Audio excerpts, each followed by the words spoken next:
All right, everyone, this is Kelly Commentates. Today I am reviewing a competition that's a few months old, so I am a little bit behind. This is the Cranberry Cup that happened in Boston from August 8 to 11, 2024. So this was a pretty small competition. They only had men's and women's, senior and junior. I'm just going to cover the seniors today. I haven't covered juniors very much in the past, but I do want to do that, especially for the Grand Prix circuit and things like that. But today we're just going to look at the seniors and kind of talk about a few of the programs. So I hope you enjoy.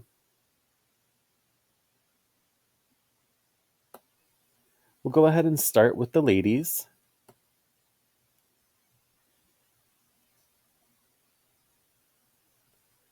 There we go.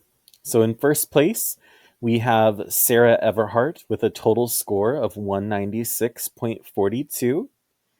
In second place, we have Elise Lynn Gracie with a total score of 193.99.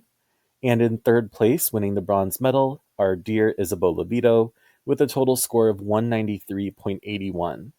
Take a look at that difference in score between second and third place. It's literally tenths of points and just quite a very small margin there. Isabeau and Elise getting very similar scores. Sarah eking out the win here. She had overall higher technical content, although Elise beat her, and Elise had the highest technical content in the short program. You can see here, obviously, anyone take a guess. What is Sarah's free program music based on the photo? Did you guess Firebird? You would be correct. I really liked her Firebird program. I don't know that she brings the fire, no pun intended, to the program that it really calls for. I think she's a very good skater, but I'm not seeing the artistic development quite yet from her that I am hoping, she will eventually bring. And that's to be expected. She is a newer senior skater, and we can't expect, everything to come all at once. So, definitely an area where we'll be looking for Sarah Everhart to improve upon in the upcoming seasons as she develops more of her artistry across the ice. But definitely a well deserved win. If you would have asked me before the competition started, would she be the winner? I don't think I would have picked her. So I'm proud of her and just very happy that she was able to do so well and start off with such a strong season for her. In second place, we had Elise Lynn Gracie. And as I stated, she had the highest technical content in the short program and did a very good job here as well. A couple mistakes, that brought her from, kind of kept her from being first here. But she is a very technically strong skater.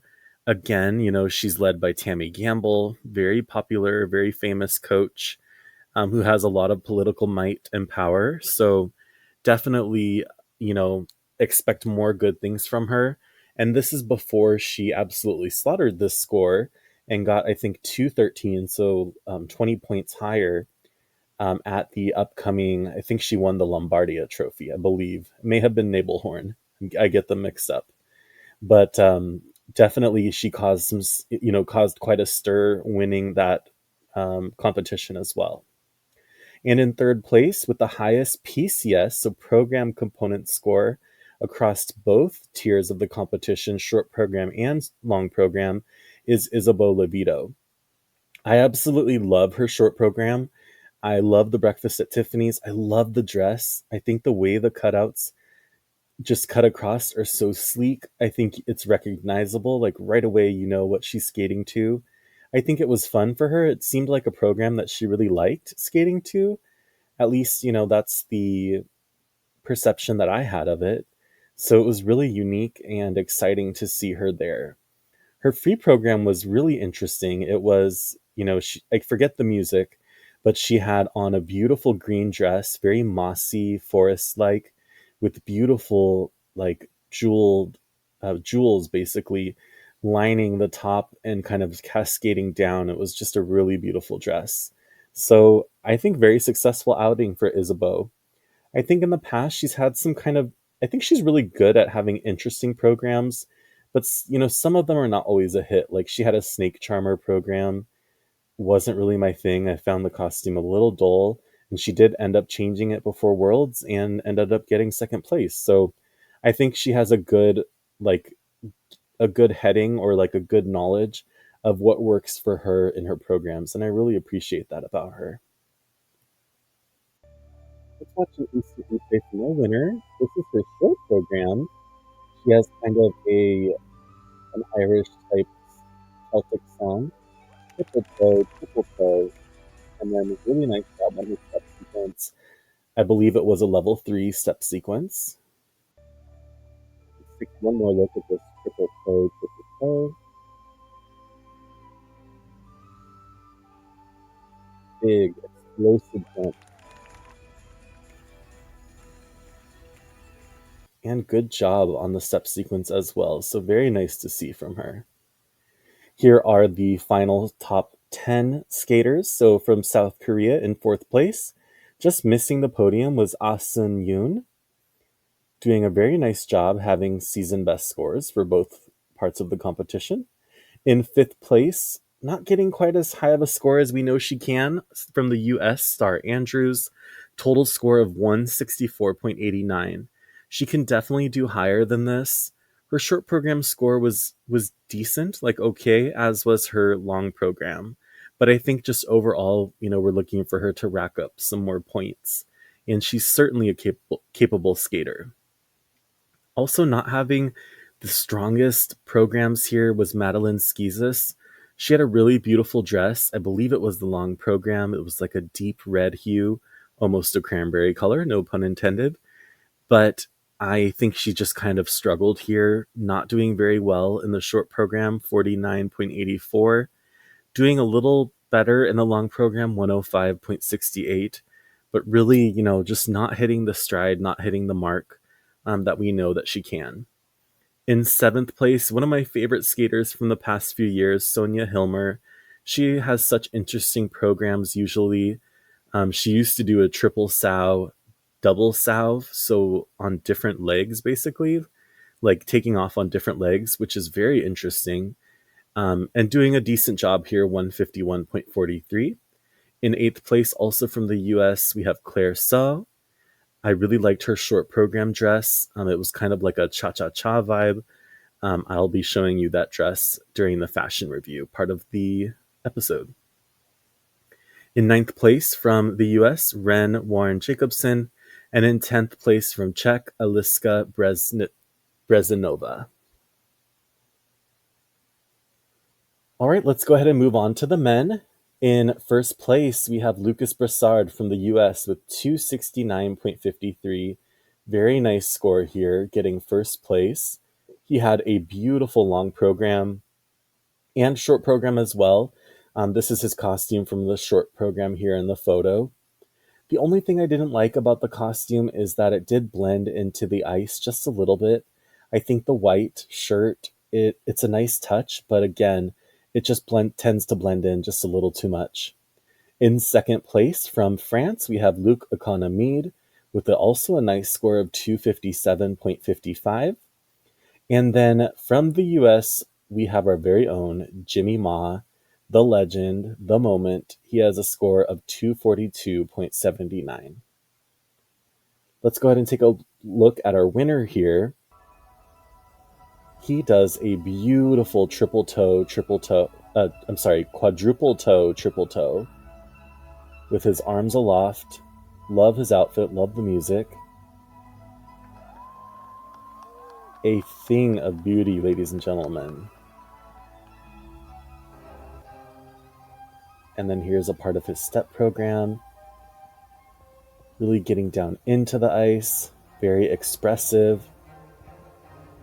He kind of reminds me of like a male Isabeau Libido with his artistry.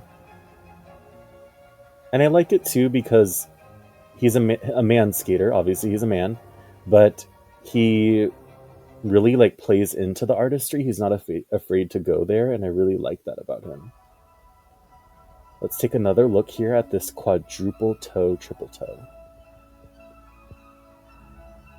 Really nice lead up. You can tell he's going into a jump, but Doesn't waste any time. Like, look at that. Great coverage, height, arms above his head, very difficult. And that step sequence one more time.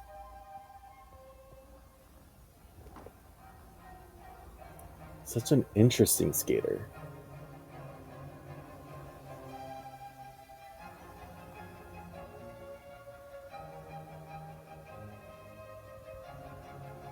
And I like how he takes his time on the step sequence. Really, really great skater. All right, here is the rest of the men's results.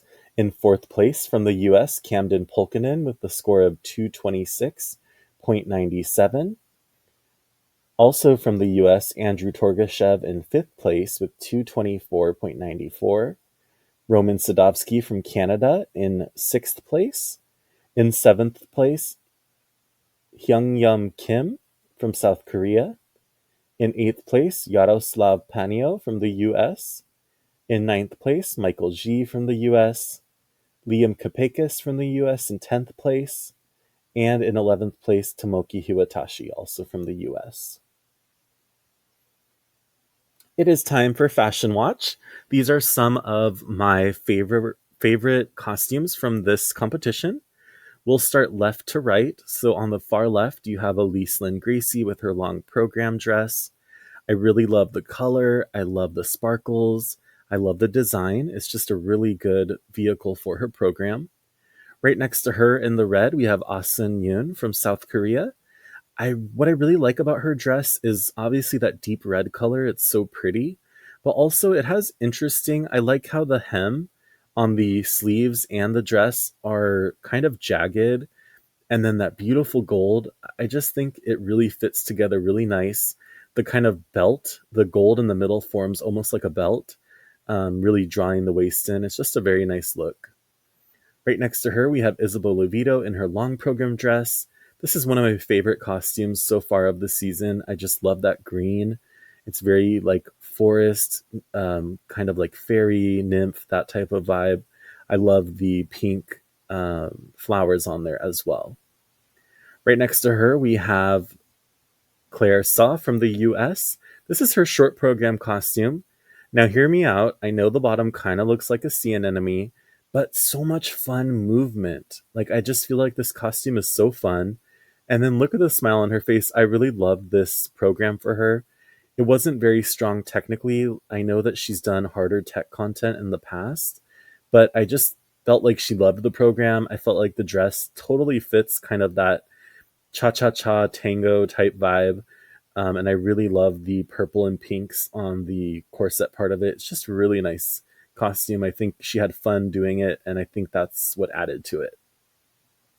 Right next to her, Lucas Brassard from the US, his long program costume.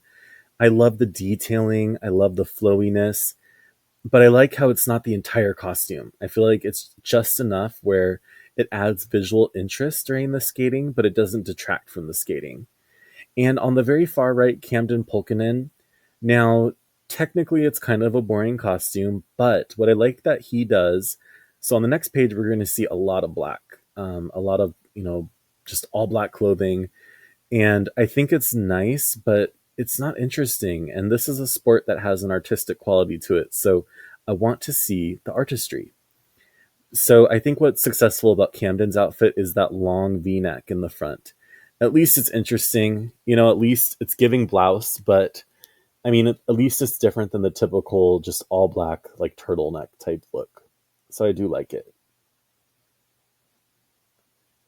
Okay, and this is a whole page of no. Unfortunately, Yaroslav Paniot is here twice on the far left. I am sorry, but no, no, no, no. Who makes these outfits? I don't know, and I feel bad because they look well made, actually, I've got to say. But the styling, like the red one, it's actually like well styled. It's well made, I think. I like how there's a jacket, but it is just so much going on, brother. Like, I do not know. And then the all black number with just tons of buttons. At least it's interesting because the ones on the far right are just a straight up no. I believe it's Andrew Torgashev wearing all black, and Luke Economides wearing all black right next to him.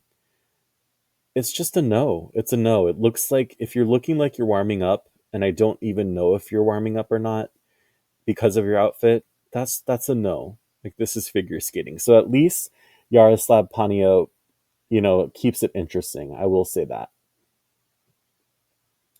So, my final thoughts on this competition. I think it was super fun to finally get the start of the season. I know there's other competitions that happen technically before the Cranberry Open or the Cranberry Cup, but it just kind of feels like the start of the season. It's exciting. It's technically international, even though it's mainly US skaters.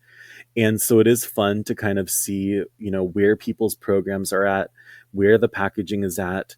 We don't get to see pairs and dance, so that's kind of a shame, but it is fun. It almost feels like a sneak peek or like a preview of what's to come. Also, the Tenley Albright Center in Boston is just such a beautiful venue. They did Skate America there, I want to say in 2022, I believe, when Ilya Melinin landed his first quadruple axel, which was insane. And it's just such a nice center. So, the Cranberry Cup was there this year, and I just love it. It's just really, really nice. I think people's programs are pretty interesting this year. There is a little bit of a variety. We didn't know exactly what would happen because I've heard they're being stricter on the music choices now. There's been some controversy about that. I think pair skater Alexa Knierim and Brandon Fraser got in trouble for some of their music recently. Um, Not recently, but probably 3 or 4 seasons ago.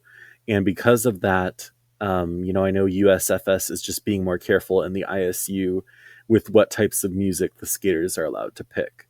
So even though there is the limitation there, you don't really notice it, in my opinion. You're still seeing a nice variety of music. And I cannot wait for the Grand Prix season. Who else is ready? Who wants to see who makes the Grand Prix final? Who's ready for nationals? Like, it's just all coming, and it is so exciting. This is Kelly Commentates. I hope you enjoyed. Over and out.